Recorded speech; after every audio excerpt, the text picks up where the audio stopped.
All right, my man, state your name and let them know you on Real Talk with Nick. Chino. On Real Talk with Nick. Harlem. Real Talk with Nick. That's what's Real up, Talk man. with Nick. Are you a Nick Chino. fan, man? No, but I follow them. Got family members that are Nick fans, so Really? I Like watch who? them. My brother's a Nick fan. Okay. Or two of my brothers are Nick fans. And what happened to you, brother? Kobe. Kobe. All right. It would have been great if he would have came to the Knicks. Oh, then you would have. Oh, hell yeah. I would have been at every game. Then you would have had the extra piece of chicken Yes, on the plate of course. like your other brothers, Exactly. I would have had to go home with one chicken wing missing. right? See, that's your fault, man. You got time to get the shit right, man. All right, man. Let's get back into it, man. When we speak of Knick basketball, man. Being that you got 1 foot in, 1 foot out, because there's no escape in your household when you're surrounded by Knick fans, man. New York, Who are you most impressed with, man, on the Knicks roster? The Knicks roster right now, I'm still impressed with Derrick Rose, even though he be getting hurt when he on the court. I'm impressed with him and his leadership. Let's talk. Let's start right there, because when we speak of leadership, the Knicks had a somewhat protege like Derrick Rose, mentoring. When we speak of a player like Jared Jack, now it's Derrick Rose. Yeah. He has been mentoring Emmanuel quickly Yeah. for the past 2 years playing the point. Yeah. How important is a player like Derrick Rose, man? Because Tom Thibodeau got rid of a lot of vets, man. But Derrick Rose is still on the roster. He's still under that Knick umbrella. It's always good to keep somebody that know how to teach what the teacher like, what the principal like. And I think Derrick Rose does that. And what he does also, I think he helps with decision making. Emmanuel quickly is definitely a great young and up and coming guard. And with Derrick Rose, it helps him out the pace of the game, the smarts of the game. You do have to let quickly go ahead and do him. But there is sometimes, especially in the fourth quarter, that you need to slow the rock down to make some good decisions. And I think Derrick Rose helps him balance that out. Okay, now how important is Derrick Rose to the team when he's healthy? Like, how effective, may I ask? Real important, because you see him in the game in the fourth quarter. And you see he also lets the youngins do their thing, but then when it's time, that's where he gets the rock and like, okay, I'm going to hold this. And we're going to set this up. So I think health-wise, he also brings them it's like a big brother symptom, like, okay, they doing this to us, but my big brother's here. So I think Derrick Rose does that for the guards, and when you come in, it's like, okay, I know what I'm doing now. So okay, yeah, first quarter was a little crazy, it was a little erratic at times, but now I'm in and I'm here to settle it down. Okay, all right. Would you say Derrick Rose is a pass first kind of point guard, or describe this as his game? I think now he's a pass first point guard, but as in knowing what the situation is. And sometimes you could be pick and rolling, but you're not as aggressive looking at the basket. So now they know he's passing. He passes the last 3 possessions. Derrick Rose, he gives you that, okay, you know he can still flush it on us if he wants to. You know he can still get that and one layup with the left, dribbling the left. So I think he gives the dimension, okay, you're not sure what he's going to do. I think quickly and the rest of the guards right now coming up, they're probably more scoring mentality. So it's like, okay, we ain't really got to pay the pass. But that's when Obi will come in and throw it off the rebound. So, okay, all right. And speaking of Emmanuel quickly, right? The combo guard, man. Do you think Emmanuel quickly game's going to elevate this season, man? What can we expect from Emmanuel quickly, man? I think so. I personally think Emmanuel quickly could be Shai Gilgeous-Alexander from OKC. I think if they let him rock, because they both the same build and everything, to me, quickly's faster. Even though Shai probably got his pace down pat. But I think he could grow extremely this season, especially being that his mother's a coach. You know he in the lab. So okay. I think he's going to definitely Emmanuel grow. quickly. Yeah, but it's more of are y'all going to give him the rings to do so, to make some mistakes still. Yeah, but I think definitely he's going to grow, which would be great because they can use him as trade bait, which hopefully don't go nowhere. Oh, come on. We don't want to trade RQ, man. We don't want to do that. I know you on the Lakers. No, all right, but can I ask you something? Go ahead.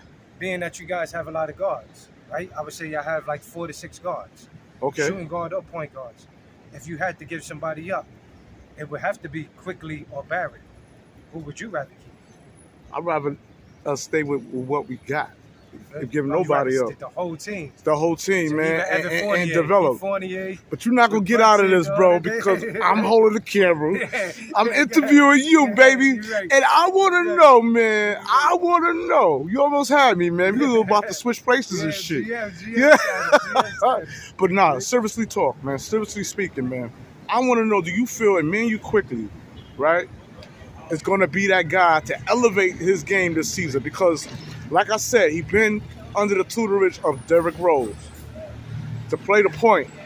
We thought he was the next man up, being that he played the point guard position in college, right? We got Brunson. Now we got Jalen Brunson. Is that a slap in the face to Emmanuel Quickly? Do you think Emmanuel Quickly got something to prove? As far as, you know, like, I feel like he might feel like he's being overshadowed, overlooked. Yeah. Talk to me. I feel that way too. I think if I had to give him some advice, still ball, still grow, because if they ain't trying to rookie extend you, somebody else gonna give you that bread. So you can't be heartbroken because they just got Brunson and there's a bunch of guards. You still got to do you, even if it ain't on the court.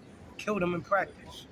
Kill them in practice. So later on, when you interviewing him, he be like, "Oh yeah, in practice I was killing Brunson." Right. So you still got to do something, which I believe he's gonna develop the game, but I sure gonna start practice and everything. So what's Emmanuel Quickly upscale, man? Why you think the Knicks is not? Let's start there. Why you think the Knicks is not giving him the opportunity to start as a point guard? What do you think he needed to improve on, man? I don't know, because when I watch, I see he, even on defense, he's picking up. Once the ball's inbounded, he's there, he's harassing. So I feel he was doing everything he had to do to earn some time. But my point of view, the Knicks all the time, when somebody do good in the playoffs, they be quick to throw contracts at them. And then Brunson's father's there, so it's like, but Emmanuel, God forbid Brunson get hurt. I don't want nobody to get hurt. But Emmanuel's going to do his thing. Emmanuel Quickly's going to do his thing. Even if he come off the bench, he could really look at Jamal Crawford, and be like, okay, that could be my role.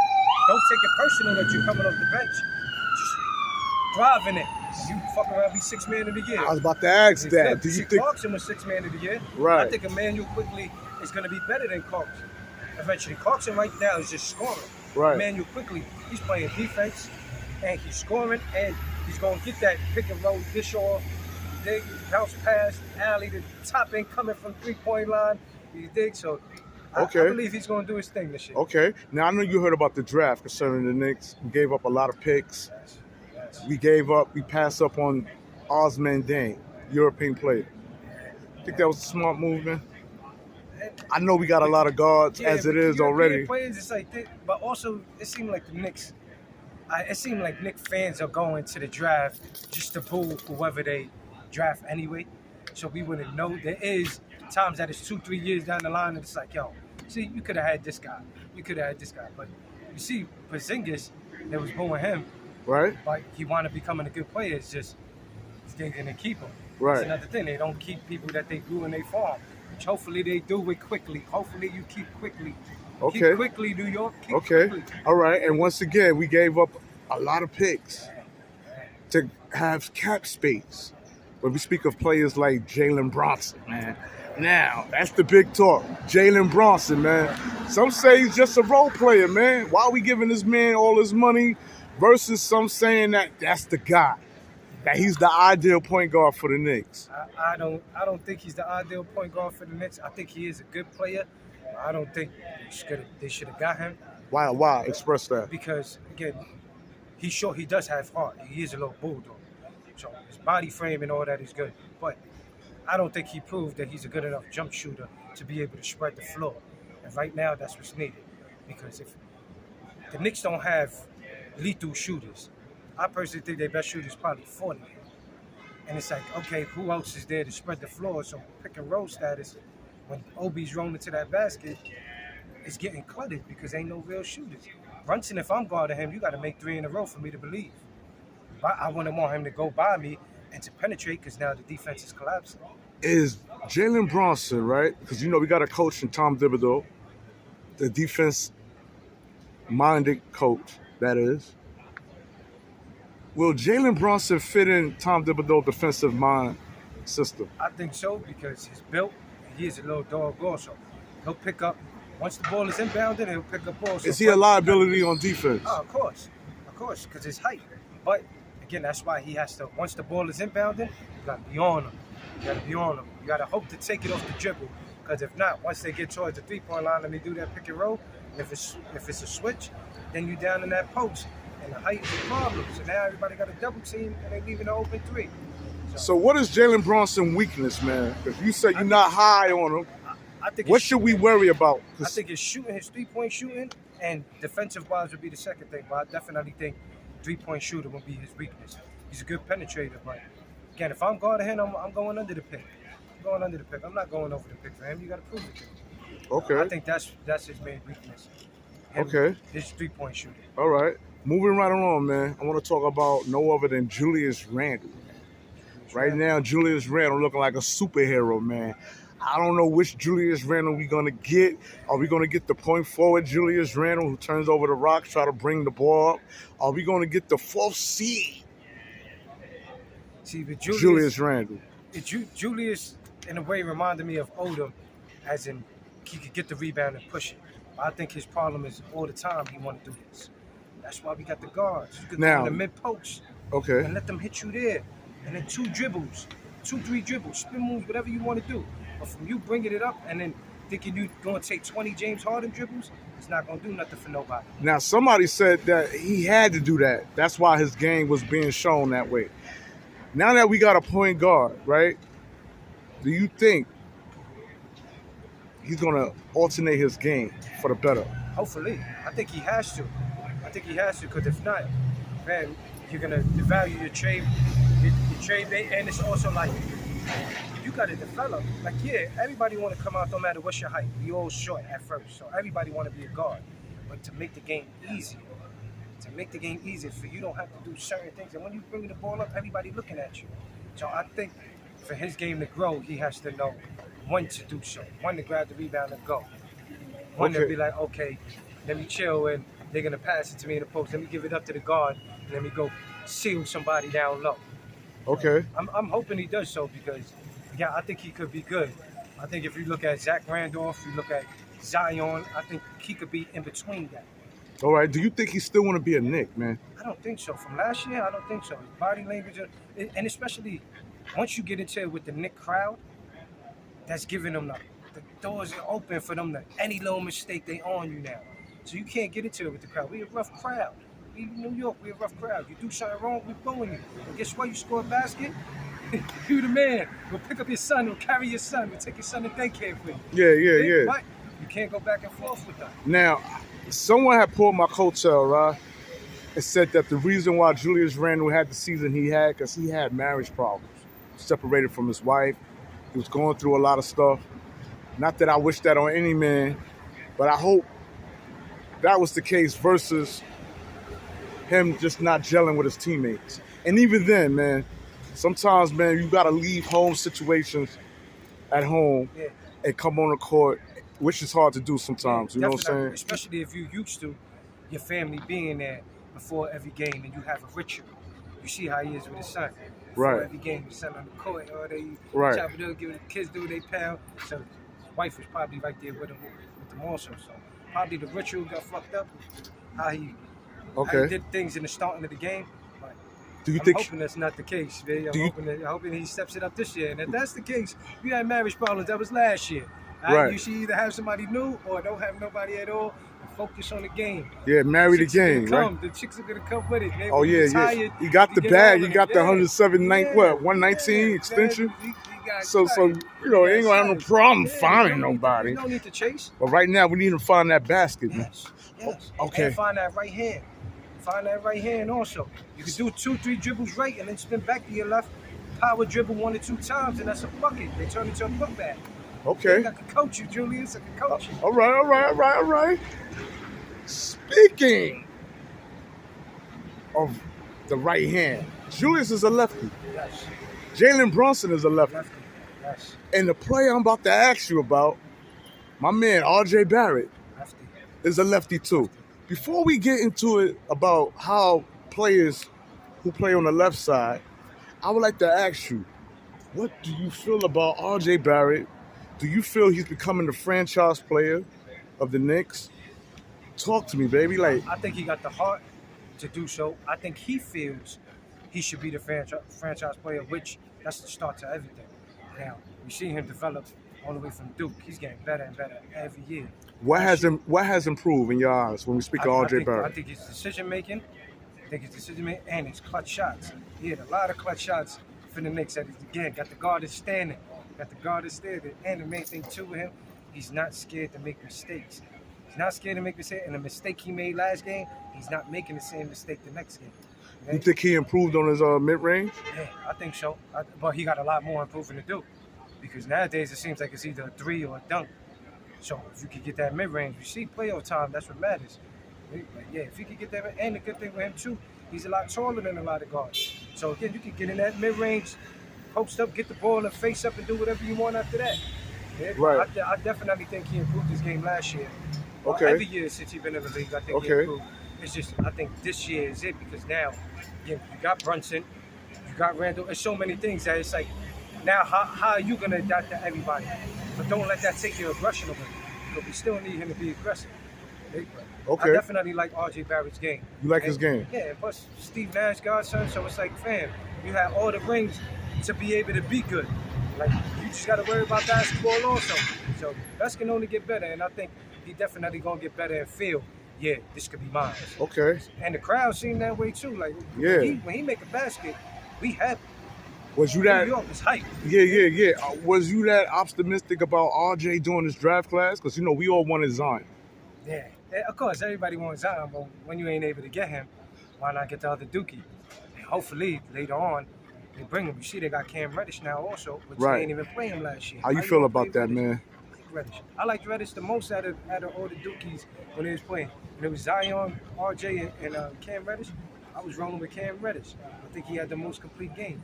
It's like for him to be on the Knicks, and I'm not playing him last year, he could be a 3-and-D player.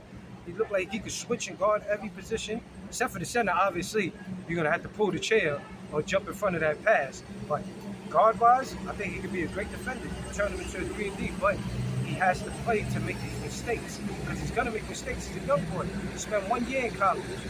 So he's going to make mistakes. You just got to give him a range. And Thibodeau, at times, he don't be feeling these young boys. But, and again, you got to play defense in order to get some, Okay. get some playing time. All right. Speaking of Tom Thibodeau, right? Do you think Tom Thibodeau is the right coach for the Knicks? Discipline-wise, I think yes. But I personally think a person that you could get that discipline and offensive-wise and let them grow and understand the youngins, I think they need to bring Mark Jackson to the Knicks. Whoa. Bring Mark Jackson. We hear him on TV. And what he say is right. We hear it. You can go back to any tape any game that he's doing, and we hear him. He's correct in everything he's saying. And he understands the young boys. So, what would Mark Jackson bring that you feel Tom Thibodeau just don't have in his arsenal as a coach? Understanding for the young boys, are understanding of the Garden. Garden from New York, Queens, St. John's. He played on the Knicks. All these guards that we got, they can't tell them nothing. They could just learn. They can understand because they can easily YouTube. They can easily get schooled to the game. So it's like, I think Mark Jackson definitely be a great coach for the Knicks, defensive-wise, offensive-wise, and understanding for these young boys. Because he know who nice. Thibodeau is like, okay, I feel Thibodeau at times, you got to prove it. I think Mark Jackson is, okay, you nice, and I got to bring more out of you. So that's why I think Mark Jackson, they should bring him to the Garden to be a coach. If Mark Jackson was coaching the menu quickly, do you think we'd have a Jalen Brunson? I don't think so. I think they probably would have held on to everything and probably would have tried to get like another power forward / small forward. Like, for example, I think they probably could have went and got Gallinari back. Like, you could still go scoop up Melo. Like, you still need a wing player. I don't think they needed a guard, and I don't think Mark Jackson would have been happy to get Brunson, even though, again, his father's part of the organization, so that had a lot to do with it also. Okay. Now, speaking of Rick Bronson, right? Assistant coach of the Knicks. Do you think Rick Bronson is there just in case Tom Thibodeau don't get his shit together to take his spot? I'm scratching my head, man. You got the son as the point guard, and then you got the father as the assistant coach. Like, god damn. That's definitely understandable or so. But you got to think about what the headlines would be if the Knicks are losing and the father and son get into a little beef on the side, a little coach and player beef. The headlines for the papers the next day is going to be crazy. So I think it'll bring more of a circus instead of focusing on the game. Because I think that would be, father and son duel. And then you might have some players questioning their playing time over favoritism. It might be, okay, but he got this because that's his fault. He gonna let him play this time. Or he get more of a range to make mistakes and I don't. I get one turnover, they take me out. So we might have two teacher pets. Yeah. Because some say Julius Randle was the teacher pet with Tom Thibodeau. So now it might be Brunson. And then Randle, he already in his feelings. So how about if he start getting more in his feelings? Because the son is the teacher's pet. Wow.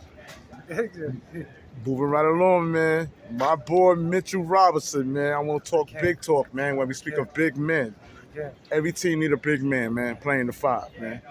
Crashing boards. Is Mitch that guy, man? Do you think he's that guy that's worth $60 million the Knicks just threw at him? I think for his role, yeah. And I think he knows his role and he's perfecting his role. Yeah, injuries type slow him down. But when he's in the game, he's all shots, he's contesting them. Intimidated badge is crazy. He ain't grabbing the ball and trying to dribble. He ain't trying to go out of his game. Defense, rebound, pass the rock, go set the pick, roll, or go straight to the basket, try to seal. So I think for his role, he definitely deserved that money because who else you gonna get? I think he could be a DeAndre Jordan, better DeAndre Jordan, a better Gobert. I think that's just how even JaVale McGee, like his frame is like their frame. So I think that could be them. So for 60 mil, come on, I think you gotta steal for that. I think you gotta steal. And again, he's a lob threat. He's a youngin' too. That's the thing with a lot of these Knicks players. The most in their mid-20s. Most they are is 25. A lot of these niggas are youngin'. So it's like, yo, you gotta give him that bread because if not, somebody else gonna give it. And then who you gonna get? Okay. Who you gonna get? There's nobody to get, big. Okay. You know what I find quite interesting? We got a veteran coach, and when we speak of Tom Thibodeau, who favors the vets, but all the vets is gone, just about. Alex Burke, Rolene Noel, Reggie Bullock, Taj Gibson. Seems like only Derrick Rose. Kemba Walker. Yeah, Kemba, damn, big. Yeah, talk to me about Kemba, man. In New York, we was hoping it was able to work. Do you think? Work?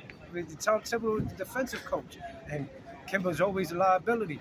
Again, if you ain't harassing once the ball is inbounding, as a guard, as a short guard, you're not going to thrive for Thibodeau. And he got so many injuries. If we would have got the Charlotte Kemba, fresh out Kemba, everything would have been great. But it seems like these injuries. But what he definitely got to come off the bench wherever he goes.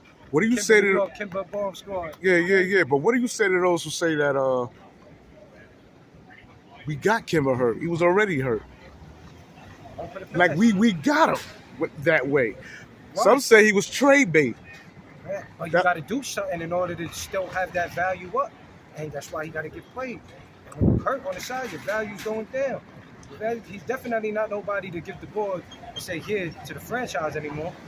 He felt that way in Charlotte, and obviously it's not gonna. He's too short. Plain and simple, he's too short. I think what he could do also is come off the bench and be more of a scorer. Be a scoring guard off that pick and roll, but as in him starting and everything, I think those days are over for Kemba Walker, sadly. Yeah. Sadly. So do you think he even had a fair shake when it comes to Tom Thibodeau? Because the word is Tom Thibodeau wasn't high on him to begin with. Because you can't play defense. Thibodeau's a defender. He's a defending coach. So if you can't play defense, he's already looking at you like, why we got him? Why we got him? And then again, you got Quickly and everybody that once they can't get the ball in, they harass him. So if you can't do that, then you ain't going to thrive at Thibodeau. If you ain't physical as a big man, pushing the big man up on those picks, when it's the pick and roll, it ain't going to last with you with Thibodeau, which I think is great. Okay. Because everybody is offensive wise. We need to play some defense. We need to play some defense. Okay. And they all still young, so he's teaching them. So if they go to another team or the Knicks get another coach, everything that's taught defensive wise is still in their mind. So they learned something, and that's the main thing. So yeah, you probably don't like how the message is delivered. Fam, it's a message. Okay. And now moving right along with that, I want to know, do we have a good backup center in Jericho Sims? Can Jericho Sims take over the game when Mitch is not on the floor. As long as you playing defense and rebounding, I don't think you're gonna get any back to the basket plays. I don't think nobody gonna call a poster for you. But if you play that defense and alter every shot, rebound and again sprint. That's the main thing. Get that rebound, sprint down court. They score or they don't, or we score, they don't score, you get back. You have to be sprinting. Okay. I think he could definitely play a good role, and again, it's going to be a learning process. And sadly, Mitchell gets hurt a lot, mainly because he's jumping for everything, trying to block everything. So he be having some ankle problems and knee problems. So okay. Homie gonna have to learn. You dig, and you're gonna be that big man. And it's okay to get dunked on. It's okay to get dunked on. Why you say that? Because that means you're playing defense. I'd rather you get dunked on than you letting them go. Family.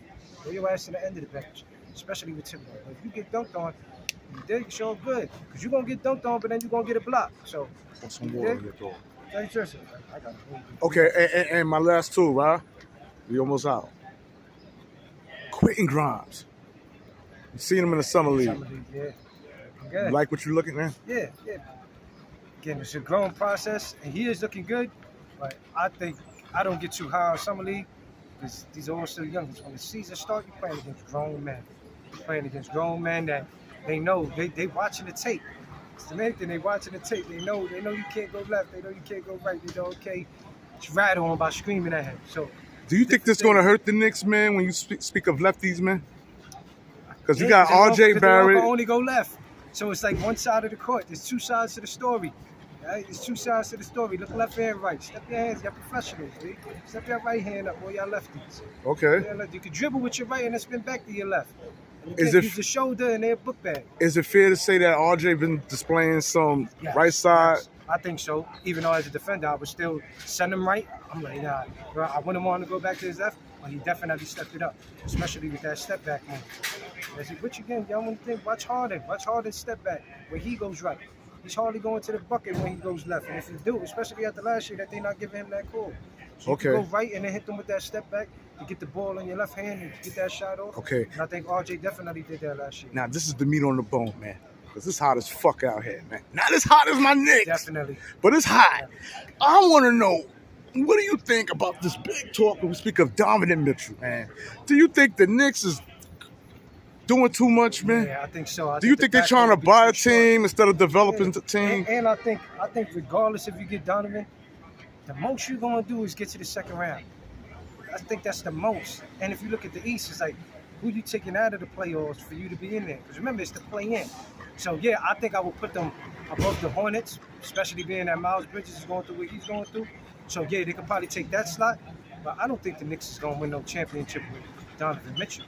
Why not? You got to back that up, man. Because I think Donovan Mitchell he wants 23 shots to least. Good shots, bad shots. I don't think he's going to lead you to a championship because there's nobody that's going to want to sit back and see him take, because he still takes erratic shots. He still takes erratic shots, and he's going to be back in the Garden, back in New York. So therefore, are you saying Donovan Mitchell's a nut on the court? Yeah, of course. I feel that way. I feel he's similar to Westbrook in the sense that he gets in trouble on passes. He's not setting nobody up. I don't never see Donovan Mitchell calling out a play. And if he is calling out a play, it's a pick for him to be able to go. And I don't recall seeing Donovan Mitchell bringing the ball up and calling out something and passing it to somebody going on school. And that's why they brought Conley over there to Utah to help him out with that. But I think when he get it, he see the bucket, which is a gift from the first. And again, that'll give some good headlines for the Garden. The next day, the paper going to be so good. But then when you don't, he gonna get at you. New York gonna get at you. All right, and this is it, man. My man Obi. Treetop, man. I like Obi. Should he start in the second unit, or should he be in the starting five? I think he should be in the starting five, but not mind coming off the bench because his energy is crazy. And when he's in the game, you see the Knicks fans, they ready for something explosive to happen. They want to see a dunk from him. So I think regardless, he should just perfect his role. But I think he could be real good. Now, they had him in last year in the corner, shooting that three and then diving in for the alley. If he perfects those corner threes, everything going to be great because it seems to me that he could switch on pick and rolls when they do so from guard to guard. I think what he should be looking at is Amari Stoudemire teams. Yeah? And I think he could be Amari Stoudemire. 2.0? Even better, yeah. He already got the body frame, ready flushing it like Amari. and ready, Okay. standing tall and talented. Right? That was Amari's name, stats, standing tall and talented. Yeah. And I think Obi has all that. What do you say to those who say he's only good for fast breaks? That means they're playing defense. That's what I say. If it's a fast break, that means it's a steal, right? That means it's a long rebound. That means it's defense. So that matters. And what we need is the excitement. We could be down 20.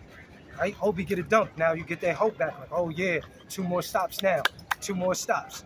Another dunk from Obi. Crowd hype. Momentum switch. Okay. So, yeah, if it's only on fast break, that means they're playing defense. So that's a good thing. Now, are we giving it to him in the post? No. He's in that court and waiting for the 3 or diving in. But I think he should be more setting more picks and diving to the basket that way instead of being at the 3-point line, at the corner 3. But I think he's going to get it. All right, man. And listen, man, that's the Harlem OG. Harlem, East Side, Yeah, my man. East side, baby. West side. Any side, man. You got to get on Real Talk with Nick. The Knicks, baby. Yo, man. And before we go, man, you got a little friend with you, man. Yeah, I got Kyrie the bully right here. Kyrie. Got Kyrie the bully. This is Kyrie, y'all. My big boy right here. His name is actually Kyrie Irving, man. Kyrie. Now, I'm not a big fan of the Brooklyn Nets, man. Yeah. You know, I think like Kyrie did a lot of bogus shit, you know. He did. It would have been good if he would have went to the Knicks. uh, Kyrie and KD would have went to the Knicks. Yeah. It would have been great. Nah. I think we would have been a lot of how can I say, turmoil, man. Yeah, definitely. You see what's going on with them. Yeah, man. You see what's going on with Can you get Kyrie to balk, man? No, he hardly balks. I could get him to give you 4 and knowing that. Like, he hardly balks unless he see a little dog. You know what's crazy? That was the same situation with the Kyrie Irving on the Nets. He hardly balked, and we out. Peace.